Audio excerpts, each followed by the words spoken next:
नमस्कार प्यारे भक्तों। मैं सोनिया आपका एक बार फिर से स्वागत करती हूँ अपने इस चैनल कथावाचक में। आज हम जो कथा लेकर आए हैं वो है आशा भोक्ति की कहानी। आशा भोक्ति व्रत एक ऐसा व्रत है जिसे निसंतान स्त्रियाँ पुत्र प्राप्ति के लिए व्रत करती हैं।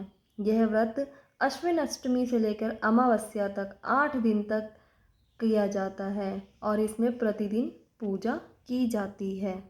और अमावस्या को व्रत और पूजन करने के बाद बायना निकाला जाता है। इसमें जो स्त्री व्रत करती है वह नहा धोकर गोबर मिट्टी से लेकर लीप कर अष्टकोण अर्थात 8 कोने का चौका बनाए। इस पर मेहंदी रोली काजल की 8-8 बिंदियां रखकर उस पर दक्षिणा रखें और दीपक जलाकर कहानी सुने। 8 दिन तक इसी प्रकार नियमित रूप से ये सब काम करने हैं। मतलब डेली आपको 8 बिंदियाँ लगानी है, मेहंदी की 8 बिंदियाँ, रोली की 8 बिंदियाँ, काजल की हर एक कोने पर। इस हिसाब से आपको हर दिन ये काम करना है। 8वें दिन 8 सुहाली का बायना निकालकर सासू जी को दें और 8 सुहाली स्वयं खा लें। 8 वर्ष तक व्रत करने के बाद इसका उद्यापन किया जाता है।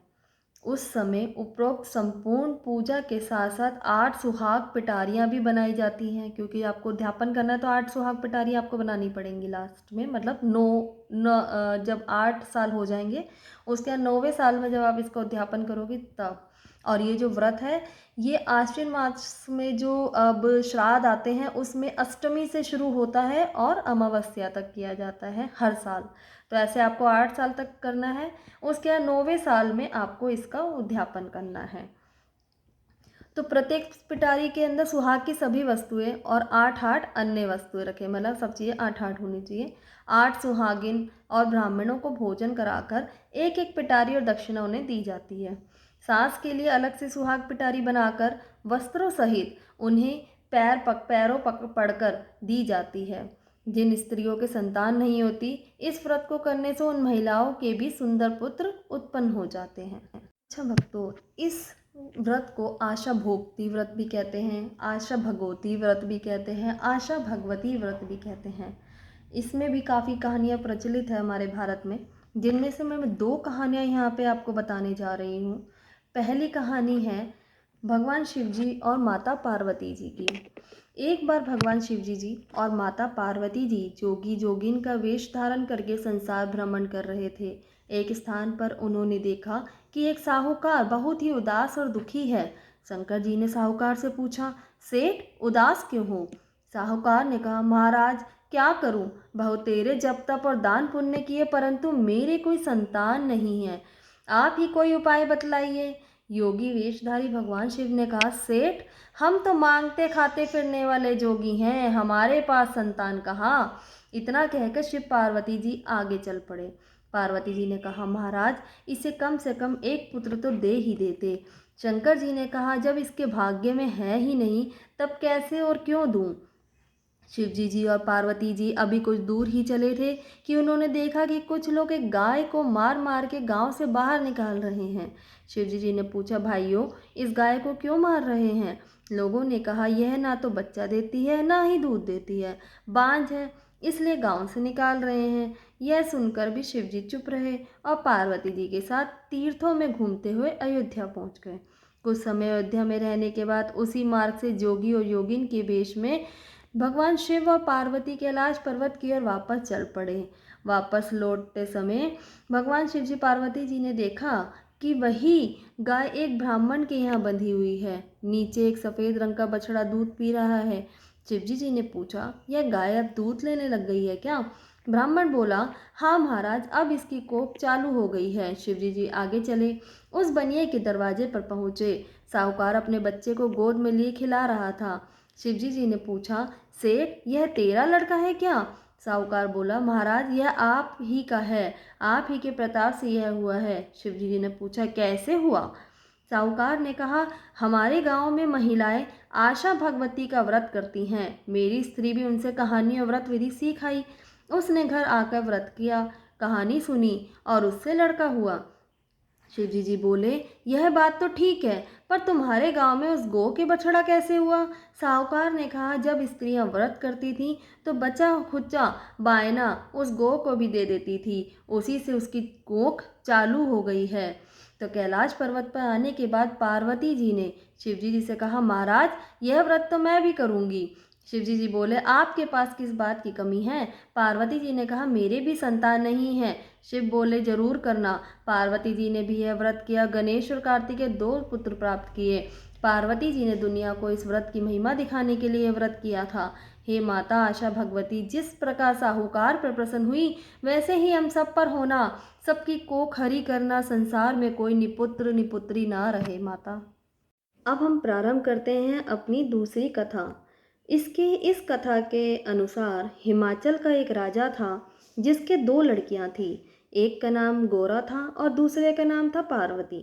एक दिन राजा ने अपनी दोनों लड़कियों को बुलाकर पूछा कि तुम किसके भाग का खाती हो?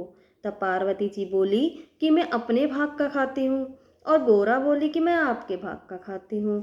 राजा ने ब्राह्मण को बुला के कहा कि पार्वती के लिए भिखारी वर ढूंढना और गोरा के लिए राजा वर ढूंढना।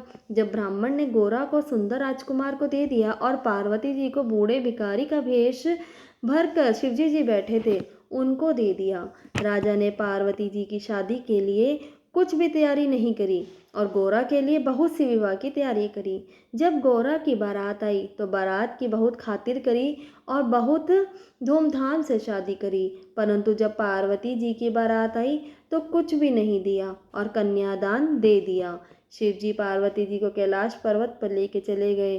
तब पार्वती जी जाने लगी तो जहाँ पर पाँव रखती वहीं से धूप जल जाती। शिवजी जी ने पंडितों को बुलाकर पूछा कि क्या दोष है कि यहाँ भी पार्वती पैर रखती है वहाँ ही धूप जल जाती है?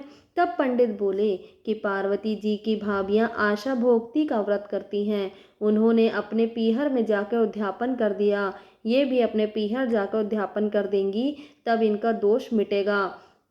शिवजी जी बोले, हम वहाँ खूब धूमधाम से चलकर व्रत का उद्यापन करा देंगे, नहीं तो उनको क्या पता चलेगा कि पार्वती जी इतनी सुखी हैं। वह यहाँ से खूब गहने कपड़े पहनकर चले गए। रास्ते में एक राजा की रानी के बच्चा होने वाला था। वह बहुत परेशान थी और भीड़ इकट्ठी हो रही थी। पार्वती जी ने पूछा, इतनी भीड़ क्यों है?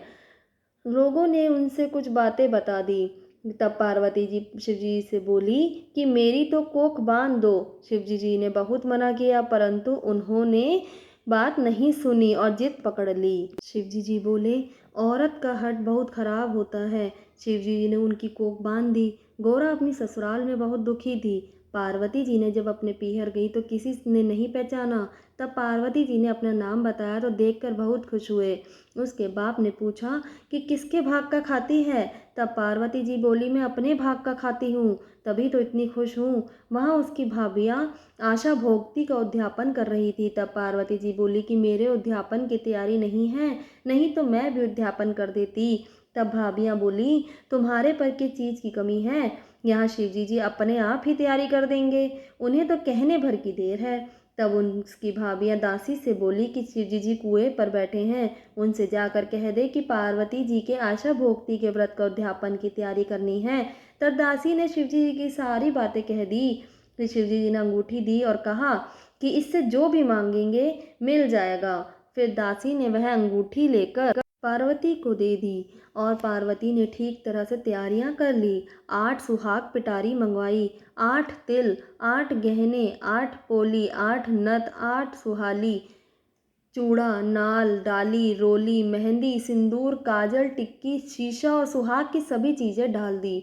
एक सुहाग पिटारी सासू जी को देने के लिए अलग से तैयार कर ली।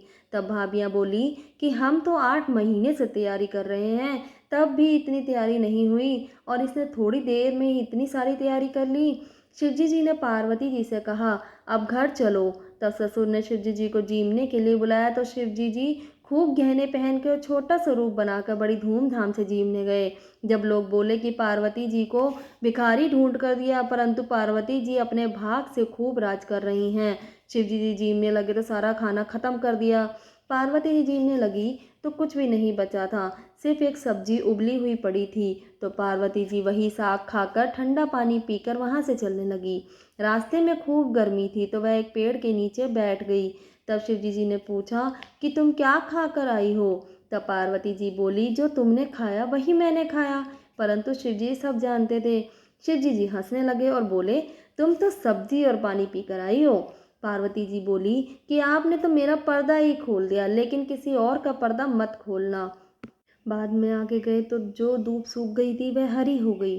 शिवजी जी ने सोचा कि दोष तो मिट गए। पार्वती जी बोली कि महाराज अब मेरी कोख खोल दो। शिवजी जी बोले, अब कैसे खोलूं? मैंने तो पहले ही मना किया कर दिया था।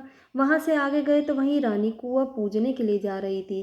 पार्वती जी ने पूछा कि महाराज यह क्या हो रहा है? शिवजी जी बोले कि यह वही रानी है जो दुख पा रही थी। अब इसके लड़का हो गया, इसलिए कुआं पूजने जा रही है। पार्वती जी बोली, महाराज मेरी तो कोख खोलो। तब शिवजी जी बोले, मैंने तो पहले ही कहा था कि कोख मत बंधवाओ, लेकिन तुमने जिद कर ली थी। तब जादू से सारी चीज़ें निकाल कर गणेश जी बनाए। तो पार्वती जी ने बहुत सारे नेकचार किए और कुआं पूजा। और पार्वती जी बोली कि मैं तो सुहाग बांटूंगी। तो सारे देश में शोर मच गया कि पार्वती जी सुहाग बांट रही है, जिसको लेना हो ले लें। साधारण मनुष्य दौड़कर सुहाग ले आए, परंतु ब्राह्मणी और वैश्य स्त्रियां सुहाग लेने देर से पहुंच गई। तब पार्वती जी बोली कि मैंने तो सारा सुहाग बांट दिया। शिवजी जी बोले कि इनको तो सुहाग देना पड़ेगा ही। पार्वती जी ने नाखूनों में से मेहंदी निकाली, मांग में सिंदूर निकाले, बिंदी में से रोली, आंखों में से काजल और चितली उंगली का छींटा दे दिया और उन्हें सुहाग मिल गया।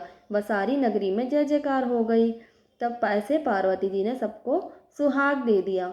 और इसके बाद जब जो भी इस व्रत को करता है और इसका उद्यापन करता है, उसके बाद विनायक जी की कहानी पढ़ी जाती है। बोलिए आशा भगवती माता की जय। अगर आप मेरे इस चैनल में नए हैं तो प्लीज़ नीचे सब्सक्राइब बटन दिया गया है, लाल रंग में है, उसे कृपया ज़रूर दबाइए ताकि आगे और भी नई नई कथाएं जो आपने सुनी हो, शायद ना भी सुनी हो, ऐसी सारी कथाएं जो हिंदू धर्म में आती हैं वो आपको पता चले। जिससे आपको, अगर आपके ऊपर कोई कष्ट या आपकी जान पहचान में कोई कष्ट है, किसी को भी कष्ट है, तो आप उनको ये व्रत बता सकती हैं कि जिससे उनका भी उद्धार हो सकेगा, माता रानी उन पे भी कृपा कर सकेंगी। धन्यवाद।